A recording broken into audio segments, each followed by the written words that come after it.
Buenas, y en este momento mi compañero Pablo y yo vamos a realizar el resumen, énfasis en resumen de los capítulos de Cisco. Estos son los integrantes: José Vladimir Bermúdez García, mi persona, y Pablo Alexander González González. Sin más preámbulo, los dejo con mi compañero Pablo.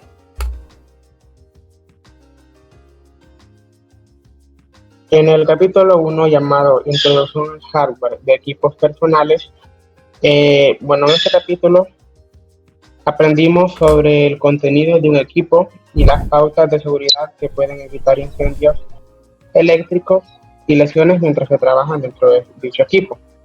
También aprendimos sobre la ESD, como esta, al ser descargada incorrectamente, puede dañar los equipos. A continuación se analizaron los distintos tipos de conectores que se utilizan para alimentar los componentes internos del equipo, como la placa base y las unidades de almacenamiento. Por ejemplo, la conexión AT en serie o SATA, Molex y PCLE, así como los voltajes que son provistos por los conectores. También aprendimos sobre las placas base, las cuales son la espina troncal del equipo y contienen los buses o las rutas estáticas que conectan los componentes electrónicos. También aprendimos sobre los diferentes tipos de dispositivos de almacenamiento, como las unidades de disco duro, las unidades ópticas y unidades de estado sólido, junto con las diferentes versiones de interfaces PATA y SATA que los conectan a la placa base. Y también aprendimos sobre las herramientas comúnmente utilizadas y se demostró el proceso de desmontaje de un equipo.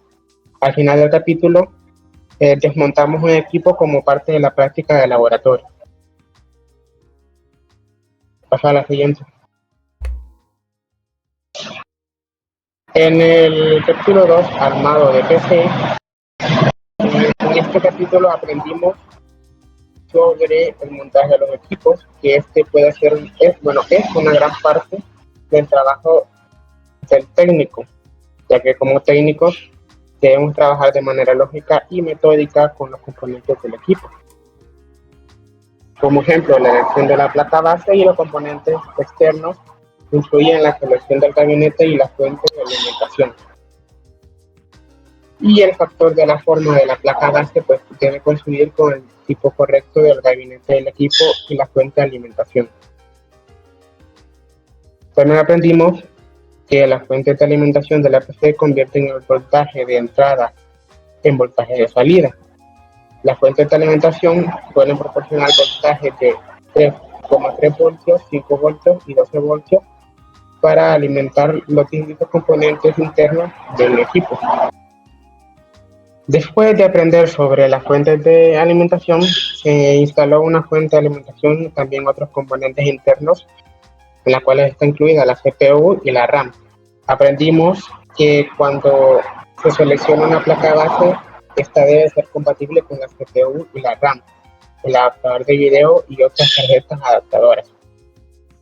Además, también aprendimos sobre las arquitecturas de la CPU y que al seleccionar la nueva RAM, esta debe ser compatible con la placa base y que la velocidad de la RAM también debe ser compatible con el conjunto de chips. Luego se realizaron prácticas de laboratorio donde aprendimos a instalar una CPU, un conjunto de disipador térmico y ventilador y módulos de RAM en la placa base. Por último, también se instaló el conjunto de la placa base en el gabinete del equipo.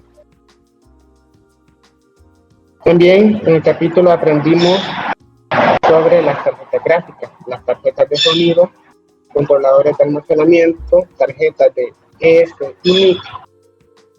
También aprendimos que las tarjetas adaptadoras se insertan en dos tipos de ranuras de expansión en la placa base, que son PCI y PCLE. Al final de dicho capítulo, realizamos prácticas de laboratorio donde se instaló una tarjeta adaptadora, conectamos los cables de alimentación internos adecuados y los conectores del panel frontal. Y al final se realizó el montaje del equipo. Pasa a la siguiente.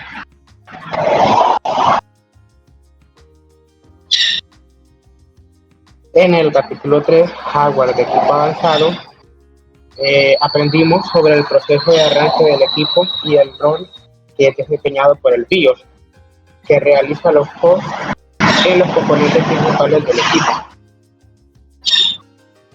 También aprendimos que la configuración de BIOS de la placa base se guarda en un chip de memoria CMOS. También aprendimos que cuando un equipo se inicia, el software BIOS lee las opciones de configuración establecidas que están almacenadas en el CMOS para determinar cómo configurar el hardware. Después instalamos Windows y aprendimos sobre el voltaje y la ecuación básica de la ley de Ohm, la cual expresa cómo el voltaje es igual a la corriente multiplicada por la resistencia, y que la alimentación es igual al voltaje multiplicado por la corriente. También aprendimos sobre los procesadores de varios núcleos, los cuales abarcan desde la CPU de doble núcleo, con 2 núcleos dentro de una única CPU, hasta CPUs de 8 núcleos dentro de una única CPU, y también los distintos tipos de mecanismos de refrigeración para la CPU. También aprendimos mucho acerca de los diferentes tipos de puertos de equipo y conectores, desde puertos antiguos que suelen encontrarse en equipos más viejos, como puertos seriales, paralelos, de juegos y de audio, que la mayoría de los cuales fueron reemplazados por tecnologías más modernas como la USB. También aprendimos sobre los diversos puertos de video y juegos, como VGA, DVI, HDMI, y los puertos de pantalla que se utilizan para conectar monitores y pantallas de video externos. También en el capítulo aprendimos muchas cosas. También se realizó un debate sobre cómo proteger el medio ambiente a través de los métodos de eliminación segura de los componentes del equipo. Aprendimos que existen regulaciones para la eliminación de muchos de estos componentes, como las baterías, tóner, cartuchos de impresoras, teléfonos celulares y tablets. También conocimos la SDF, la cual explica cómo deshacerse de los materiales que son potencialmente peligrosos de la forma más segura. Ya pasa la otra. En el capítulo 4, mantenimiento preventivo y resolución de problemas, en este aprendimos sobre muchos de los beneficios del mantenimiento preventivo, como menos problemas potenciales para el hardware y el software, menos tiempo de inactividad del equipo, menores costos de reparación y menos errores en los equipos. Aprendimos cómo evitar que el polvo dañe todos los componentes del equipo, manteniéndolo limpio y limpiando también el filtro de aire. También limpiando el exterior del gabinete del equipo y eliminando todo el polvo del interior del equipo con aire comprimido. Aprendimos que hay componentes que se deben inspeccionar regularmente para detectar el polvo y los daños. También, además de aprender a mantener el hardware de un equipo, también aprendimos que es importante realizar un mantenimiento regular en el software del equipo. Esto se logra con un programa de mantenimiento del software, el cual cubre el software de seguridad, los archivos de definición de virus, los programas no deseados y no utilizados, y además la desfragmentación del disco duro.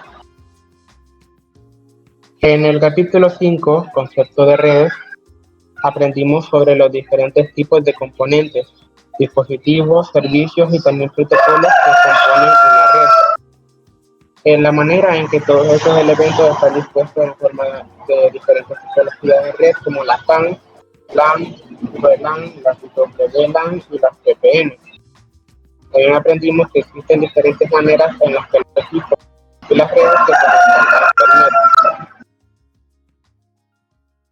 También aprendimos sobre las 4 capas del modelo de TCP/IP: acceso a la red, Internet, transporte y aplicación, que cada capa realiza las funciones necesarias para la transmisión de datos a través de una red.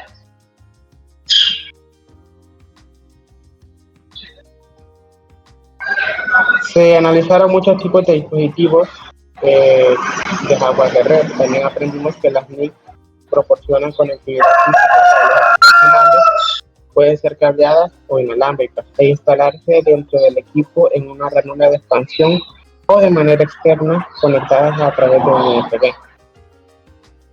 También aprendimos que las redes incluyen dispositivos de seguridad como firewalls, IDS, IPS y sistemas UTM. Por último, en el final de este capítulo, aprendimos sobre los cables y los conectores de red y las herramientas que son utilizadas por los técnicos de red para probarlos y repararlos. Cambio, ¿no?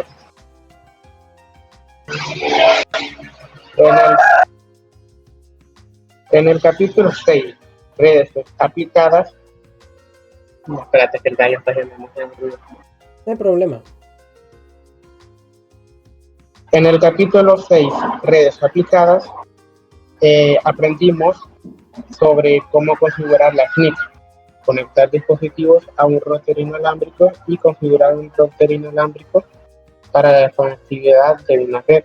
También aprendimos sobre los firewalls, los dispositivos de load y la solución de problemas de red.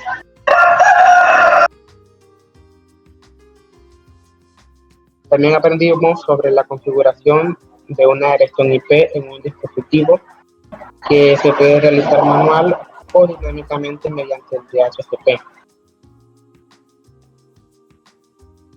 Aprendimos que la asignación de dirección estática o manual es adecuada para redes pequeñas, mientras que el DHCP se adapta mejor a las redes más grandes. También aprendimos cómo configurar una red inalámbrica, esto incluyendo la configuración de un router inalámbrico con configuraciones inalámbricas básicas, NAT, configuración de firewall y cubos.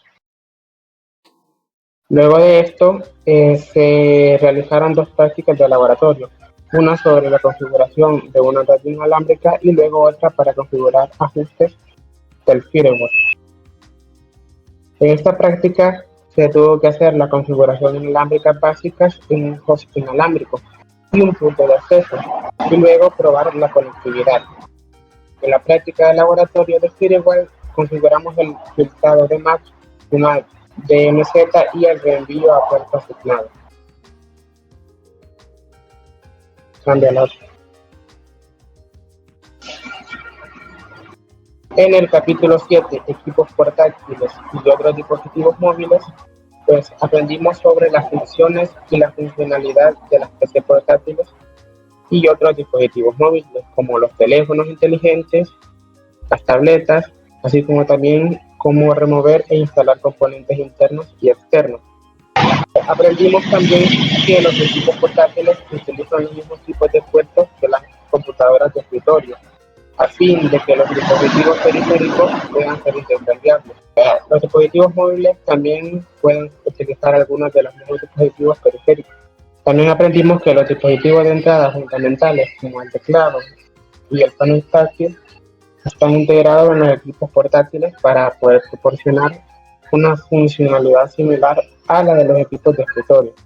También aprendimos que los equipos portátiles y los dispositivos móviles pueden presentar varias tecnologías inalámbricas, como Bluetooth, infrarrojos y Wi-Fi, así como también pueden acceder a las redes WAN de datos móviles. Al final de este capítulo, pues aprendimos la importancia de un programa de mantenimiento preventivo para los equipos portátiles y otros dispositivos móviles. Por último, aprendimos los 6 pasos del proceso de resolución de problemas al respecto de los equipos portátiles y de otros dispositivos móviles.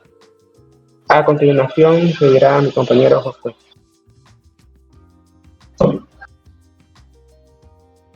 Muy bien, Pablo. Entonces yo continuaré aquí brevemente con el capítulo 8. El de las impresoras. Aquí vimos cosas básicas como el funcionamiento de las impresoras, las características de estas, impresión virtual, impresión en la nube, Hablamos sobre cómo las impresoras tienen un bajo nivel de producción y resultan adecuadas para uso doméstico, mientras que hay otras que tienen un nivel de producción bastante para uso comercial y tienen distintas velocidades y calidades de impresión. Hoy en día incluso hay impresoras 3D con las que podemos imprimir modelos como los que se hacen en aplicaciones como Blender. También aprendimos sobre la impresión en la nube y la virtual, sobre cómo podemos imprimir algo sin realmente tener que estar conectados a una impresora, sino que el software de impresión envía el archivo, el trabajo, transmite la información a un destino remoto en la nube para que se imprima. En el capítulo 9 hablamos de la virtualización y computación en la nube. Sí, la nube es el futuro. En este capítulo aprendimos cosas sobre la computación en la nube, virtualización. Básicamente son dos cosas distintas. La virtualización es la tecnología que permite que un solo equipo aloje varios equipos virtuales independientes que comparten el mismo hardware del equipo host. La computación en la nube es la tecnología que permite la separación de las aplicaciones del hardware, porque se hace en la nube. También aprendimos acerca de la entrega de aplicaciones. La manera tradicional de entregar aplicaciones y prestar servicio a los usuarios mediante servidores dedicados es ineficiente y poco confiable y no escalable. Los servidores dedicados pueden permanecer inactivos durante periodos prolongados y son un punto único de falla. Ocupan mucho espacio físico. La virtualización soluciona todo esto, consolidando muchos servidores en un solo servidor físico. Y también proporciona a los usuarios la entrega a pedido de servicios informáticos a través de Internet, como los servicios de almacenamiento de datos en línea, de música, Apple Music, YouTube Music y más. El capítulo número 11 es la instalación. El 11 es la instalación de Windows. Aquí, pues como el nombre indica, hablamos sobre la instalación de Windows y del funcionamiento de los sistemas operativos en general. Aprendimos bastante sobre qué hacen los sistemas operativos en sí, no solo Windows, sino MacOS y Linux, que son los que nos permiten a nosotros como usuario final interactuar con nuestro hardware, que normalmente no nos entendería porque solo entiende unos y ceros, pero gracias a los sistemas operativos podemos interactuar con ellos de una manera bastante fácil, gracias a interfaces de usuario y a periféricos como el teclado, el micrófono que estoy usando ahorita, bueno muchacho, el mouse, una cámara web para digitalizar nuestra imagen y enviarla a través de internet. Todo eso es gracias a los sistemas operativos. Y aprendimos obviamente a instalar el sistema operativo de Windows.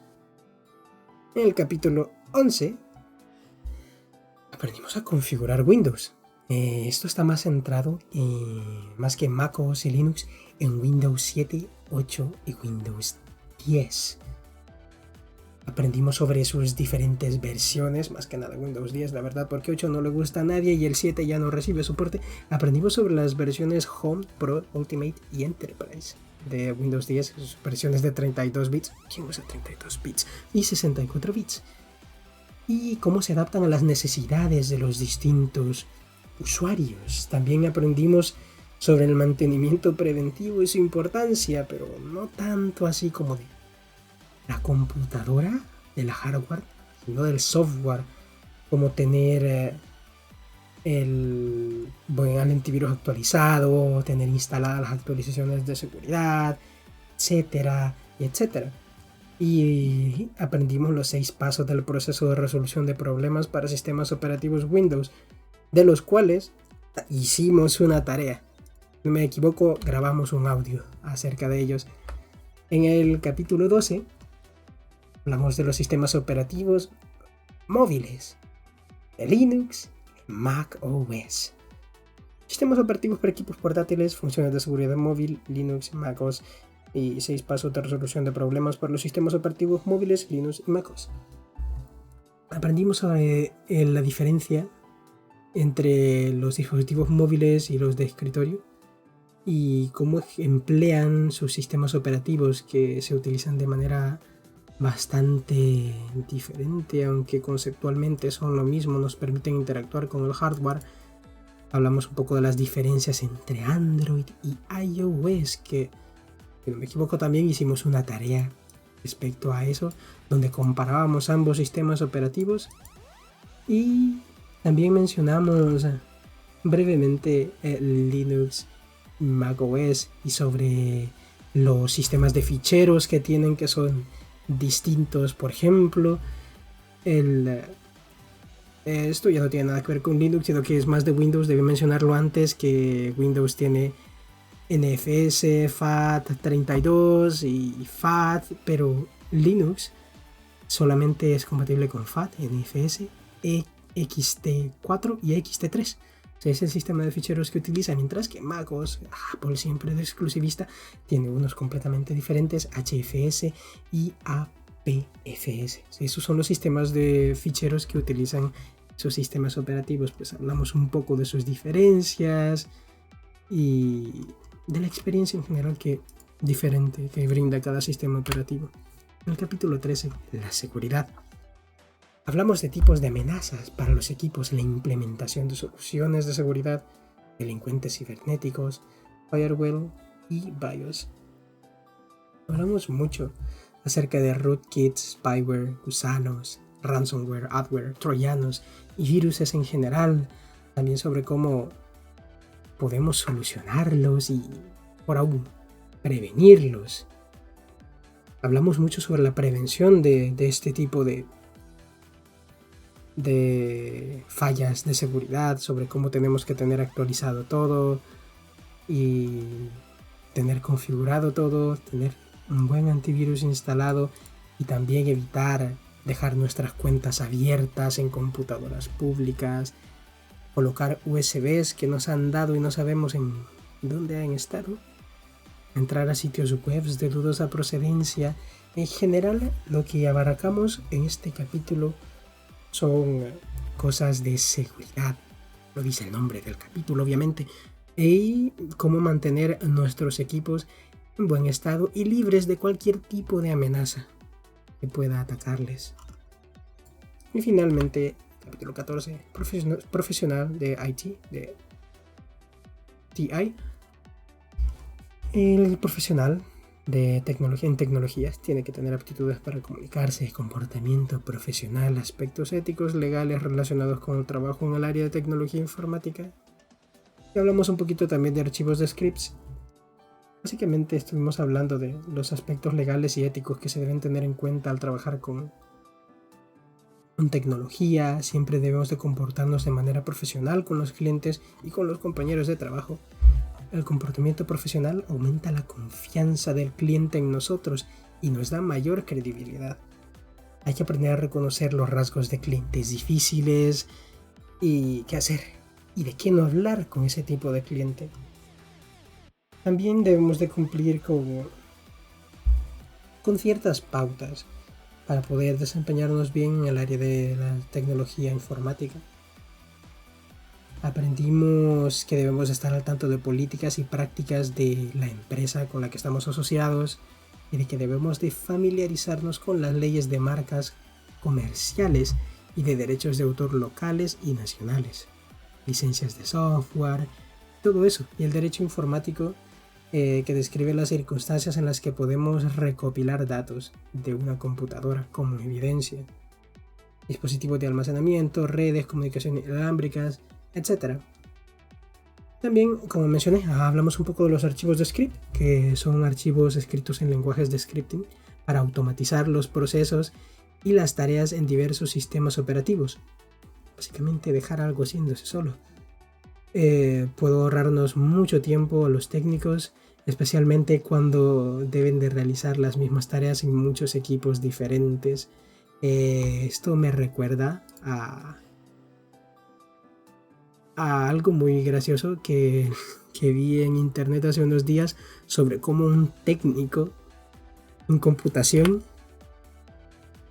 fue a trabajar a una compañía, Siemens, si no me equivoco, y hizo un script para que todo el trabajo que hizo fallara cada cierto tiempo para que volvieran a contratarlo, para arreglarlo y así tener asegurado su trabajo. Bueno, eso no es una muy buena práctica, pero le salió bien durante un tiempo hasta que lo descubrieron y se volvió meme en internet. Bueno, eso fue todo. Muchas gracias por su atención prestada. Que tenga un feliz día. Felices vacaciones.